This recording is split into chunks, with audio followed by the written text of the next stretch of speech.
Unggahan video yang memperlihatkan ikan dengan jumlah yang sangat banyak berlompatan ke permukaan air viral di media sosial.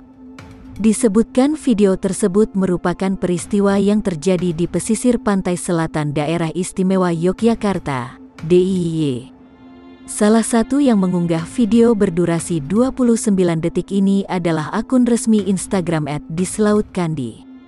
Dalam video tersebut terlihat sangat banyak ikan kecil-kecil berwarna putih berlompatan ke permukaan air.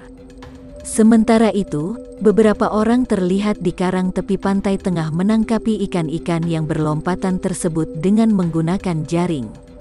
Dari hasil ikan yang tertangkap, terlihat bahwa ukuran ikan-ikan ini lumayan besar.